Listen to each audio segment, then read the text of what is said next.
Welcome to Haunted Hills podcast. I'm the Ghost Whisperer, Tegan Dawson. This episode shares the ghost stories from Rosedale, Victoria. It's a small town, not a ghost town. The reason these stories are important to me is because ghosts were people once. It's fascinating to learn about how they lived and what they did. Their presence gives us a glimpse into the lives of regular people in these towns. You don't have to believe in ghosts to enjoy the narrative. Not all spectres are fearsome and angry, some want to communicate. After all, they were people. It's not as though death steals our humanity. Usually, the circumstances of our life or choices we make do that, and that's a different kind of story that haunts me. Death was a constant companion in Rosedale. People died in all manner of ways. Some were peaceful, but not willing to leave after all the work carving out their place in Rosedale. After all that work carving out their place in Rosedale, making it a home. Maybe some of the spirits were always there, such as elemental spirits, controlling the rocks, trees, water, and fire. Or more like gnomes and fairies.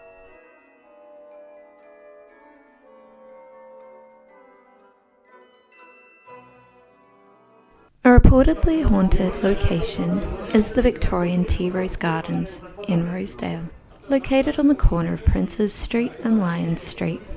You can have lunch there and see if she checks if you enjoyed your meal. An apparition of a woman is seen walking across the porch. She is graceful and holds herself as though she owned the property. She loved this corner home, seeing all that went on, knowing the comings and goings of the town, as she did when she was alive. While looking at her, she vanishes. The cook who worked these tea rooms felt her presence watching over her as she cooked. Things would happen inexplicably, like the salt and pepper shakers fell off the benches with no intervention. Sounds came from the roof. A hem of her skirt brushes you as she passes behind you, checking on your progress. The cook most likely had these experiences because the lady of the house was an award-winning cook who would have had a particular way to set up her kitchen, to the process of how she cooked.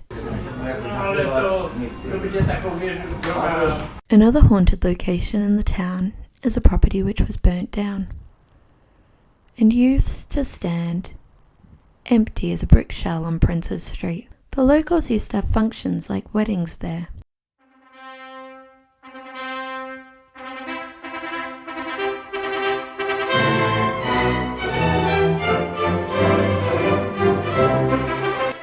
Property before and after it burned down. One day while setting up for a wedding, the organizer looked into the mirror.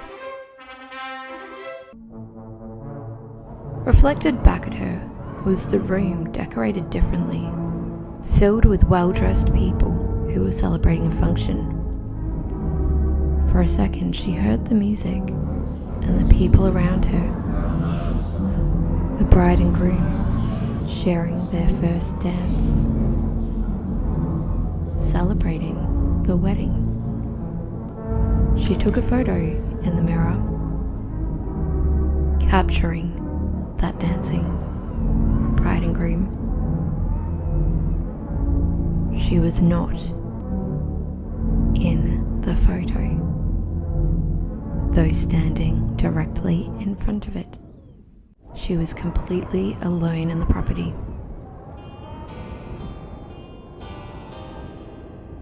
Back in 1904, the street lanterns were lit by hand, filled with kerosene or fat. Rosedale residents were constantly complaining the lanterns weren't always lit. The man who had the contract was just as surprised as the rest of the residents to learn this. It worried him too, because he would lose this source of income if it wasn't resolved. Plus, his reputation was taking a beating. One night, A group on top of horse and cart came over the Latrobe River Bridge into Rosedale. When one of the lanterns caught their attention, the flame gyrated as though dancing a jig, floating out of the confines of the lantern, still burning brightly as it moved towards the men.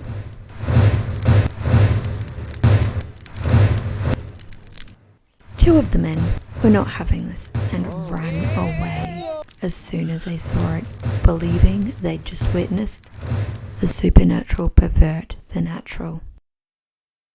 The other man stayed, watching it move away from the road, as though beckoning them to follow it into the field nearby. It's very odd the fire could last that long outside the confines of the lantern. Fire needs three things to continue to burn: fuel, oxygen, and heat. There was no fuel but the fire outside of the lantern. That's what made the men flee. It's likely they witnessed a will-o'-wisp or something else in Latin that translates to foolish fire. The legend says it's seen by travellers in the night, convincing them to follow into dangerous areas, as the foolish fire swept around these parts, leaving their posts. It's part of the legend of the jack-o'-lantern, an elemental spirit or fairy, not of a past resident.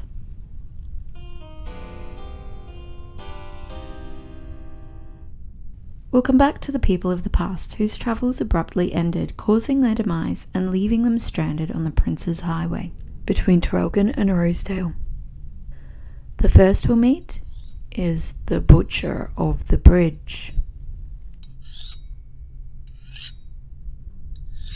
Coming into Rosedale from Traralgon on the Prince's Highway is a bridge near the caravan park in Cricket Street. The bridge has recently been upgraded. Many hope this will eliminate the regular accidents there. Maybe it won't, because a butcher by trade had left his Melbourne home after a horrific fight. It was Easter weekend and he had plans with his friends in the mountains. He wasn't sure as he left, heading towards the mountains, he ever wanted to return home.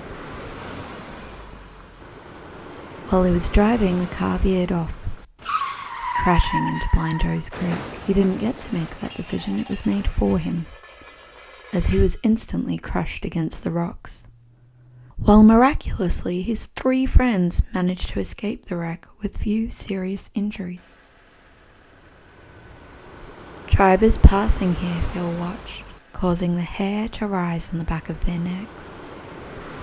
At the nearby picnic area, those who wander too close to the creek, near the bridge, sometimes hear screams of agony, while the spirit flashes back to the accident. To this day, his apparition is seen on the bridge. Could it be he is collecting souls, now the Butcher of the Bridge?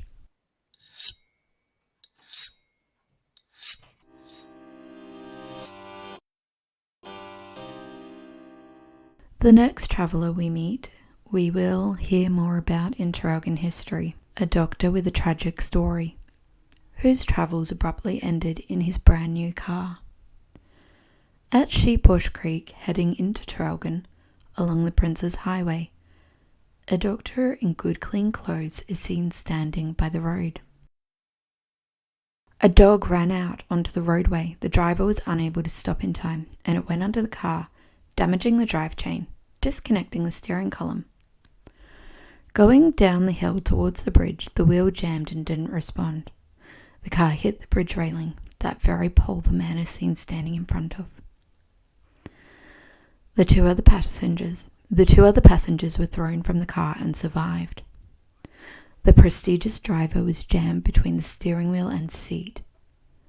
With a ruptured liver, he dragged himself from the wreck to a nearby farmhouse. The farmer called for a doctor. However, it was too little, too late.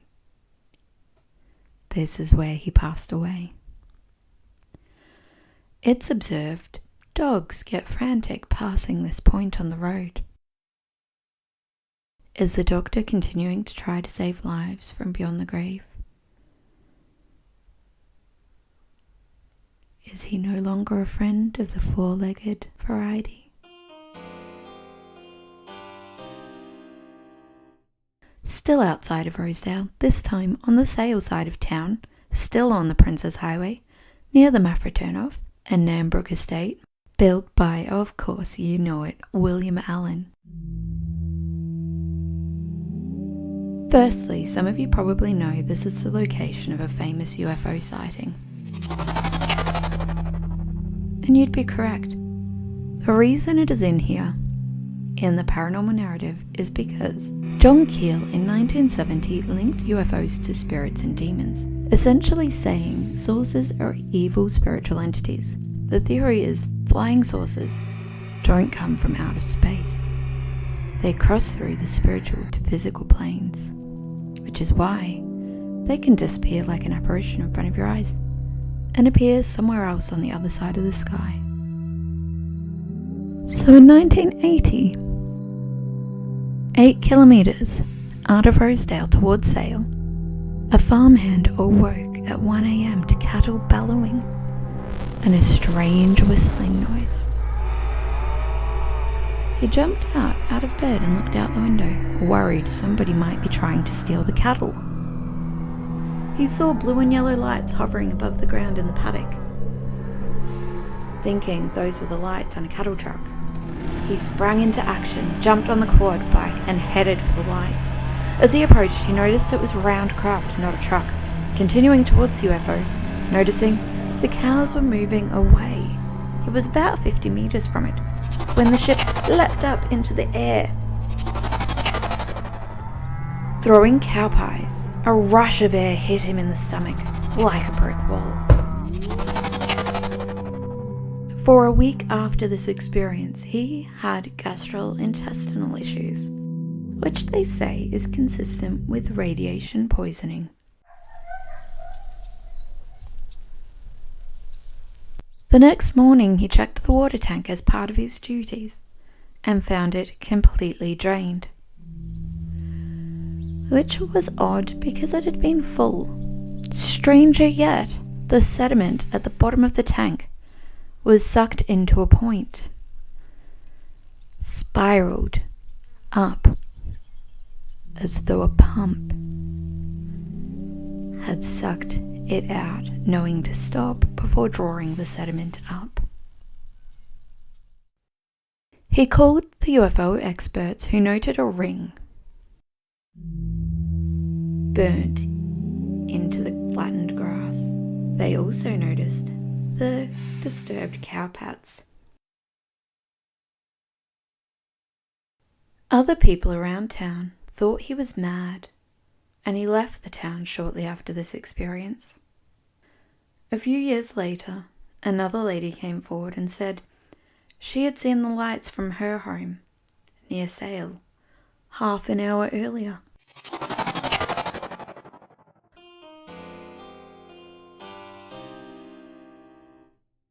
Back in the Rosedale Township, a location you can visit which has had ghostly experiences, is the United Petroleum Station on Princes Street. There are images on our website of orbs all around the building, taken on Halloween when the wind had died down and was a lovely spring night. It was the third time I'd walked that path. It was the third time I'd walked past with full tours telling this next story. 2 young lads stopped at the servo for drinks, placing 2 bottles of juice on the counter. Immediately, the bottles slowly slid up the counter.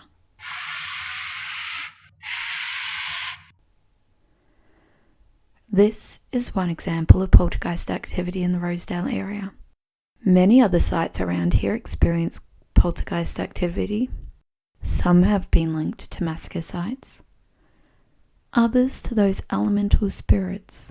In the early days of Rosedale, all the settlers had guns to keep the original owners away. However, by 1875, there were only 2 free Aboriginal people in the Rosedale to Traralgon area. Even so, the locals remained armed. Since 1977 and the Einfeld haunting, the movie which Poltergeist is based on. It's been a popular theory that poltergeists are attracted to the disruption of puberty in girls. However, this property defies that rule.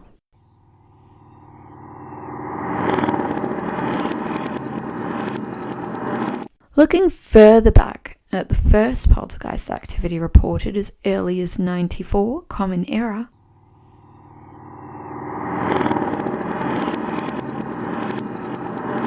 with a philosopher who was watching an exorcism,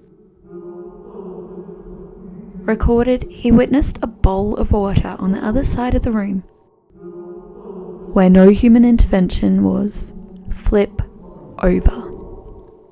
The only tragedy occurring at the gas station was bankruptcy. Maybe the past resident is returning, asserting their existence or authority over this land.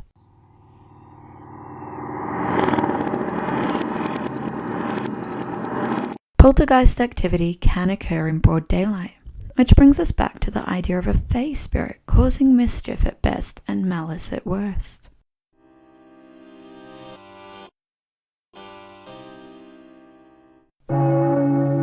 The Presbyterian Church, built by William Allen of Court, at 54 Queen Street, Rosedale, is the next location of a haunting. The haunting occurs outside, so if you think lightning might strike you if you enter the building, you don't have to. A paperboy was up early completing his round, riding his bike through the empty lot opposite the church. The lot was empty as late as 2019.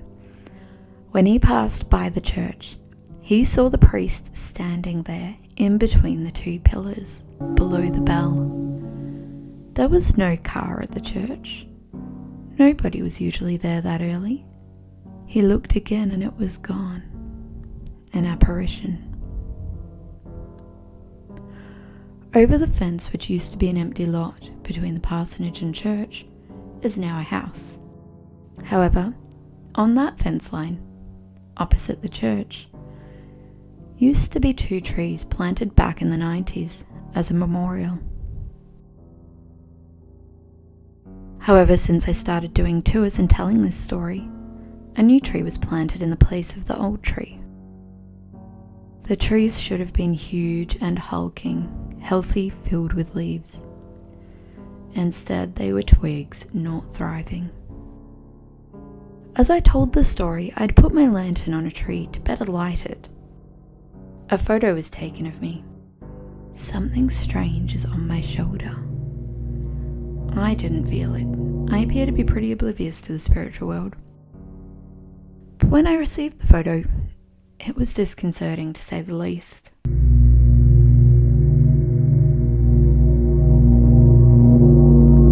Spiritualism says that the physical and spiritual worlds interact to the point that they can affect the health of each other.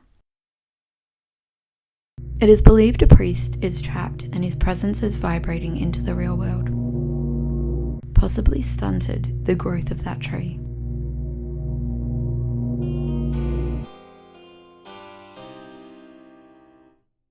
In a private residence in Rosedale is filled with a family of spirits.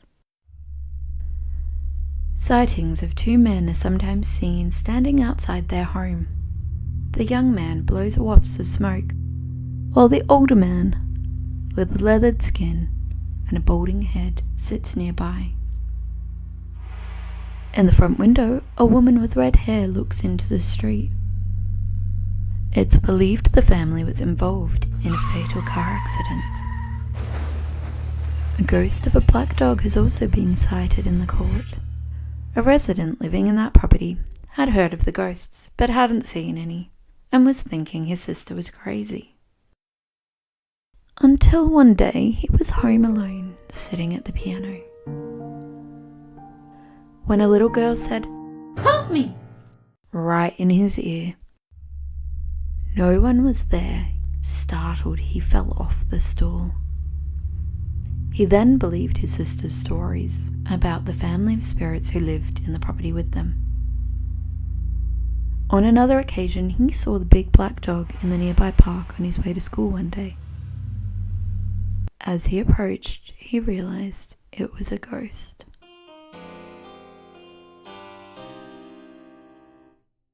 The baker's house on Prince's Street has a report from a psychic written about the property, saying it was haunted with the spirit of a man who was assaulted to death, that there were also elemental spirits. The baker's house was one of the first to be built before 1867, and not much has changed since then. It's still standing in its original form, consisting of 6 rooms. The residents who lived there are tormented by a spirit. One of the bakers landed up in bankruptcy court. Little is known about him, and after that, the bakery changed hands regularly. 3 lost souls have been discovered there. One is very angry. The resident experiences feeling seasick as they walk down the straight, flat hallway. On a wardrobe at the end of the hallway, atop that wardrobe is a suitcase with many travel stickers on it. It has spun around all on its own. Blue and purple lights hover down the hallway. Light reflects off nothing onto walls, as though reflected from a mirror that isn't in the room. There is no natural light that comes into the home, so reflecting light is very interesting. The hanging globe began to swing with no reason. Only 2 windows in the property open, and none were open at the time. Also, the building is quite sheltered. Before the wardrobe, at the end of the hallway, is a trapdoor to a cellar. The cellar I had the opportunity to explore. It would have kept the flour dry. It was quite creepy, and it was dug into the clay beneath the building. It was quite big, but it appears the only entrance to and from that cellar was the trapdoor. You would have never got horses down that.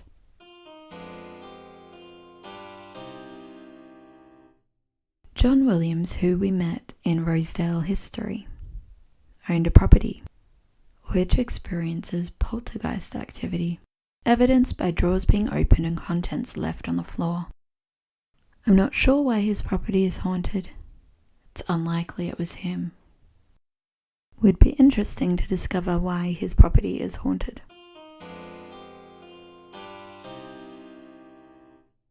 On the Rosedale Road that takes you through to Wollong is another story of where a woman's spirit is seen.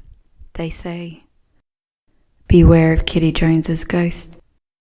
Don't stay out too late or she will get you." Kitty arrived in Tassie as a convict. When her time was up, her husband had passed away. She moved to Loy Yang, the large run to the east of Rosedale Run, in 1849. There she married Mr. Jones, and they had a daughter together. In 1862, Mr. Jones and Catherine went to Tarraville and married other people, while married to each other. That has a little to do with the ghost story, but it is scandalous, even by today's standards. By the time their daughter was an adult, she married and owned a hostel with her husband in Wollong. Catherine visited her daughter in Wollong, where she drank heavily, so heavily she passed out. Her travelling companions tied her to the top of all the things loaded onto the wagon and set out, returning home. No sooner had they left, the cart toppled over,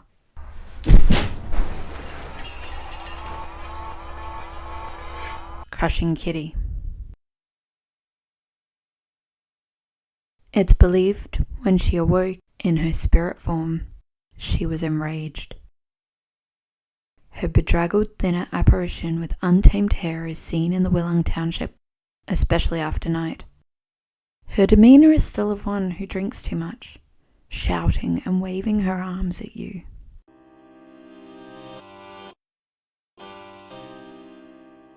On the corner of Kanzik Street and Rosedale Stradbroke Road is the old Shire building. It also houses the Historical Society and Op Shop. The first Shire building was also built on that site in 1870. However, it was rebuilt in 1913 by, of course, our friend William Allen. Since then, the Shires merged in the 90s and this building turned into a daycare. Why so much history in a ghost episode? Well, it explains why. A spirit of a child is felt there. Photos of caught orb. A child lost his life at a young age, but he loved playing in the yard, using it not as how it is seen today, but how it was when he was alive, swinging as though the swings still are there, sliding down the slide. He's not always seen here. His home was a happy home, so he is sometimes playing there. He will be forever young.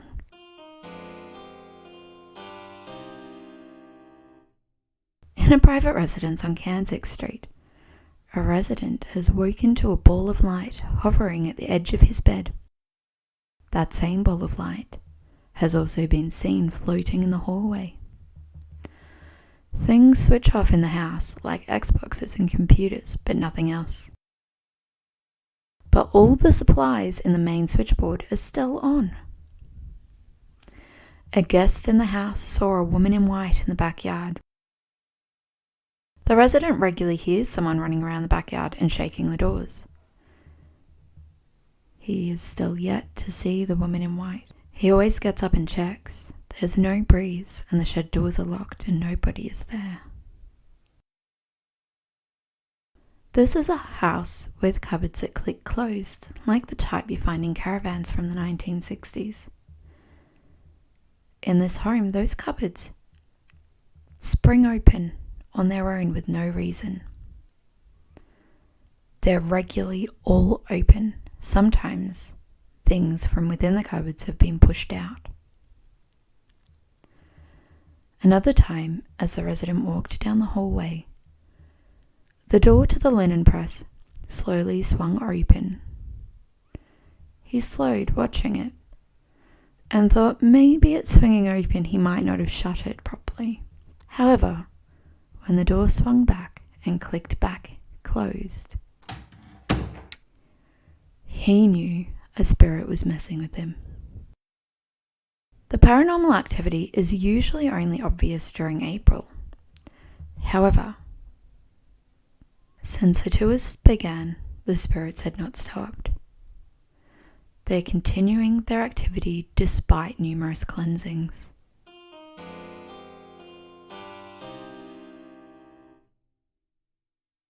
Near Edward Crook Park, a spirit of a rabbit can be seen hopping free as it never could in life.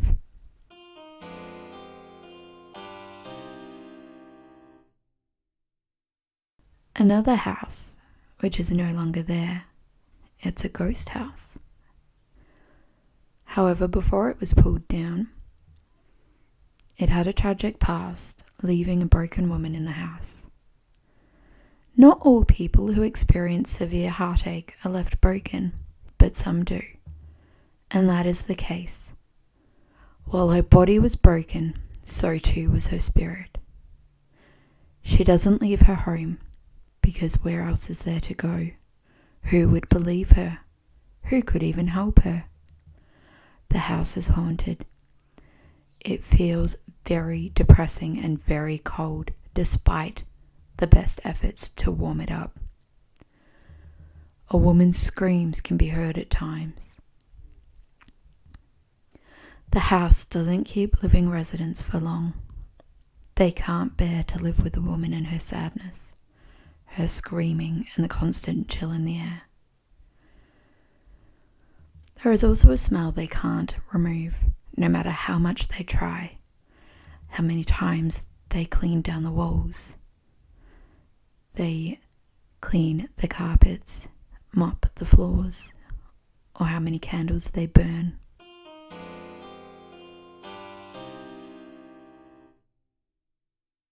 An apparition of a cat is also seen around Edward Crook Park. It is said that it's not the cat spirit, but a guide who takes the form of a cat to help someone. A person who has a cat guide is usually creative, and even psychic person. The cat guide calls for a harmonious relationship between the light and the dark.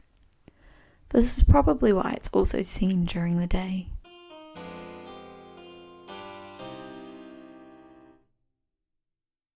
In another house is an elderly couple seen in their cardigans sitting on the porch, rustling comfortably about their house, continuing their loving relationship beyond the grave. Their love was so strong it brought them together in the house they grew old in, to continue in death, drinking tea around the table.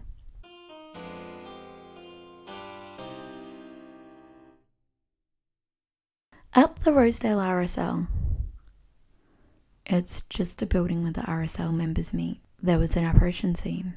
But firstly, well, it was seen on the road there. A friend of mine asked why everyone only ever sees people wearing clothes from the olden days. Why is no one ever wearing a Nirvana t-shirt with jeans?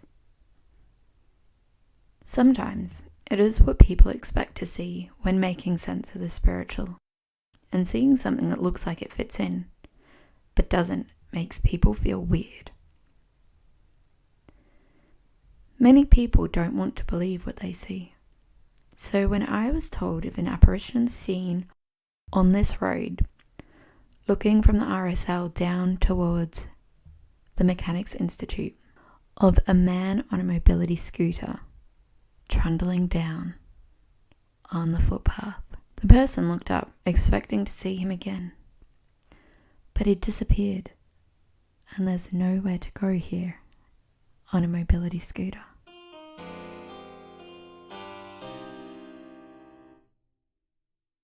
Rosedale has ghosts of horses.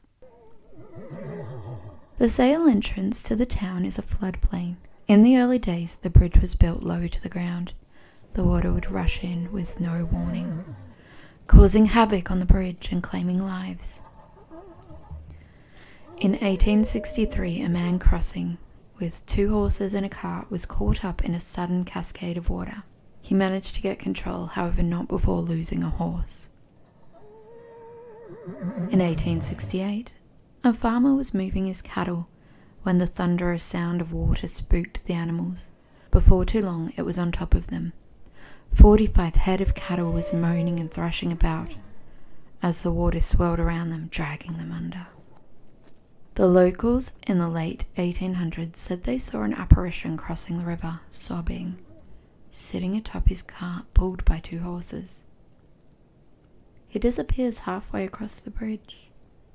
This is below the level of today's bridge at Willow Park, and it only happens once a year. In 1873, the Walhalla mailman and his horse and cart were swept away in a torrential flood. He would have known it was coming. The horses would have heard and felt it too. The wall of water makes it difficult to escape, with the steep banks on either side, no matter what he tried. The reason the apparition disappears as the phantom floodwaters rush in and take him out once more.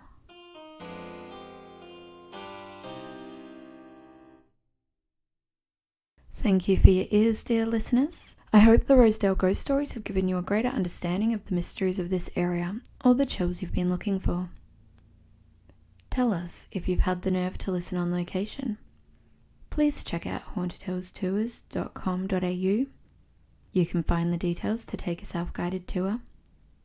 If you want to support the podcast and get early access, ad-free, and participate, you can sign up on patreon.com/hauntedhills. Or write a review. Reviews help us to grow and continue to share these stories with more people. If you like it, please share it with your friends. This podcast was produced, researched, written and narrated by me, Tegan Dawson, on Gunnockurney land in Moe, Victoria, never ceded. Sound engineering and music by Aaron Austin Music. Next time on Haunted Hills, we'll be telling the history of Traralgon. You can follow us for more small towns, big stories on the socials. Facebook at Haunted Hills Pod, Twitter at haunt_hills, or our pod website. You can search Haunted Hills Podcast or type in the URL www.hauntedhillstours.com.au. Thank you so much. Be kind, be thoughtful, stay safe and healthy.